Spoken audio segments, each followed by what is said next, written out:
Chapter 19.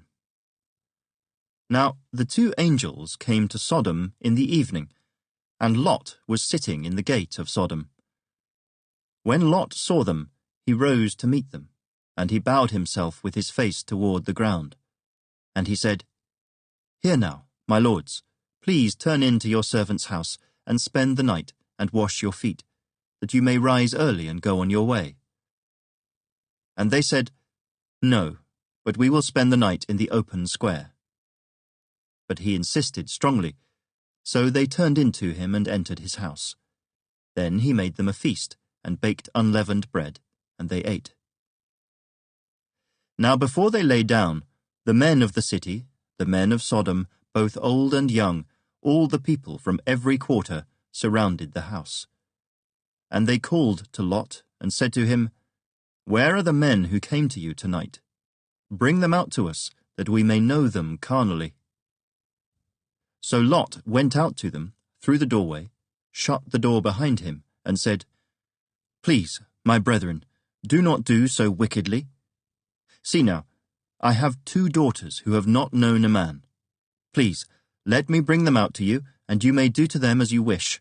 Only do nothing to these men, since this is the reason they have come under the shadow of my roof." And they said, "Stand back." Then they said, "This one came in to stay here, and he keeps acting as a judge. Now we will deal worse with you than with them." So they pressed hard against the man, Lot, and came near to break down the door. But the men reached out their hands and pulled Lot into the house with them and shut the door. And they struck the men who were at the doorway of the house with blindness, both small and great, so that they became weary trying to find the door.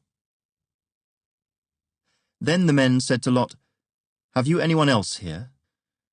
Son-in-law, your sons, your daughters, and whomever you have in the city, take them out of this place, for we will destroy this place, because the outcry against them has grown great before the face of the Lord, and the Lord has sent us to destroy it."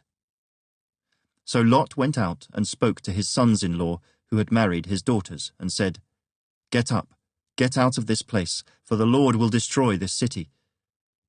But to his sons-in-law he seemed to be joking. When the morning dawned, the angels urged Lot to hurry, saying, "Arise, take your wife and your 2 daughters who are here, lest you be consumed in the punishment of the city." And while he lingered, the men took hold of his hand, his wife's hand, and the hands of his 2 daughters, the Lord being merciful to him, and they brought him out and set him outside the city. So it came to pass, when they had brought them outside, that he said, "Escape for your life. Do not look behind you nor stay anywhere in the plain. Escape to the mountains, lest you be destroyed." Then Lot said to them, "Please, no, my lords. Indeed now, your servant has found favor in your sight, and you have increased your mercy which you have shown me by saving my life. But I cannot escape to the mountains, lest some evil overtake me and I die. See now, this city is near enough to flee to, and it is a little one. Please let me escape there. Is it not a little one? And my soul shall live." And he said to him, "See, I have favored you concerning this thing also, in that I will not overthrow this city for which you have spoken. Hurry, escape there, for I cannot do anything until you arrive there." Therefore the name of the city was called Zoar. The sun had risen upon the earth when Lot entered Zoar. Then the Lord rained brimstone and fire on Sodom and Gomorrah, from the Lord out of the heavens. So he overthrew those cities, all the plain, all the inhabitants of the cities, and what grew on the ground. But his wife looked back behind him, and she became a pillar of salt. And Abraham went early in the morning to the place where he had stood before the Lord. Then he looked toward Sodom and Gomorrah, and toward all the land of the plain. And he saw, and behold, the smoke of the land which went up like the smoke of a furnace.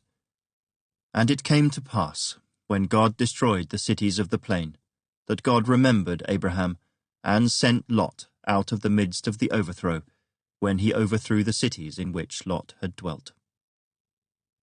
Then Lot went up out of Zoar, and dwelt in the mountains, and his 2 daughters were with him, for he was afraid to dwell in Zoar. And he and his 2 daughters dwelt in a cave. Now the firstborn said to the younger, Our father is old, and there is no man on the earth to come into us, as is the custom of all the earth. Come, let us make our father drink wine, and we will lie with him, that we may preserve the lineage of our father. So they made their father drink wine that night. And the firstborn went in and lay with her father, and he did not know when she lay down or when she arose. It happened on the next day that the firstborn said to the younger, Indeed, I lay with my father last night. Let us make him drink wine tonight also, and you go in and lie with him, that we may preserve the lineage of our father. Then they made their father drink wine that night also, and the younger arose and lay with him, and he did not know when she lay down or when she arose. Thus both the daughters of Lot were with child by their father. The firstborn bore a son and called his name Moab. He is the father of the Moabites to this day. And the younger, she also bore a son, and called his name Ben-Ammi. He is the father of the people of Ammon to this day.